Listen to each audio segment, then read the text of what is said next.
পাকা বেল আমরা কম বেশি সবাই খেয়ে থাকি, কিন্তু এই বেল বছরের একটা নির্দিষ্ট সময়ে পাওয়া যায়।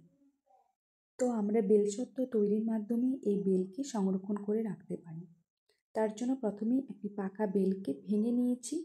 এরপর একটা চামচের সাহায্যে খুব ভালোভাবে বেলের শাঁসটাকে আলাদা করে নিতে হবে। এই কাজটা কিন্তু খুব আস্তে আস্তে করতে হবে, না হলে হাতে লেগে যেতে পারে।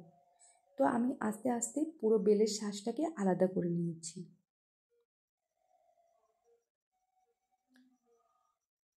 এরপর এতে জল অ্যাড করে খুব ভালোভাবে হাতের সাহায্যে মিশিয়ে নিতে হবে। তো হাতের সাহায্যে এটা আমার মিশিয়ে নেওয়া হয়ে গেলে এরপর একটি ছাঁকনির সাহায্যে খুব ভালোভাবে বেলের পিউরিটাকে বার করে নিতে হবে। তো আমার এখানে বেলের পিউরিটা একদম রেডি হয়ে গেছে। এরপর একটি কড়াইয়ে বেলের পিউরিটা দিয়ে দেব এবং এর সাথে চিলি ফ্লেক্স, গোলমরিচের গুঁড়ো, স্বাদ মতো লবণ এবং পরিমাণ মতো চিনি দিয়ে খুব ভালোভাবে মিশিয়ে নিতে হবে।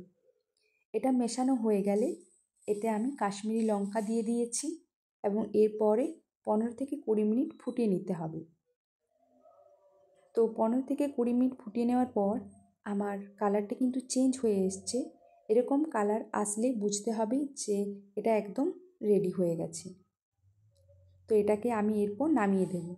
অন্যদিকে আমি একটি থালাতে তেল ব্রাশ করে নিয়েছি। এরপর এতে আমি বেলের পিউরিটা দিয়ে দেব। এটা আমি কড়া রোদ্রে একদিনের মতো শুকিয়ে নেব। তো এখানে আমার এটা শুকিয়ে গেছে। তো তোমরা দেখতেই পাচ্ছ আমার কত সুন্দরভাবে শুকিয়ে গেছে বেলসত্ত্বটা। এখানে একটা কথা মাথায় রাখতে হবে, বেলসত্ত্ব বানানোর জন্য বেলের পিউরিটা কিন্তু খুব মোটাভাবে দেওয়া যাবে না। এখানে বেলের পিউরিটা আমরা যত পাতলাভাবে দিয়ে শুকাবো তত ভালো কিন্তু বেলসত্ত্বটা উঠে আসবে। তো আমার এখানে একদম রেডি হয়ে গেছে বেলসত্ত্ব। তো যাদের গ্যাস অম্বলের সমস্যা আছে তারা চাইলে এভাবে বানিয়ে সারা বছর ধরে সংরক্ষণ করে রাখতে পারো। আমার এখানে বেলসত্ত্ব রেসিপিটা একদম রেডি। তো আমার রেসিপিটি যদি ভালো লাগে অবশ্যই কমেন্ট করে জানিও। আজকের মতো এখানে, আবার দেখা হচ্ছে পরের কোনো ভিডিওতে। টাটা।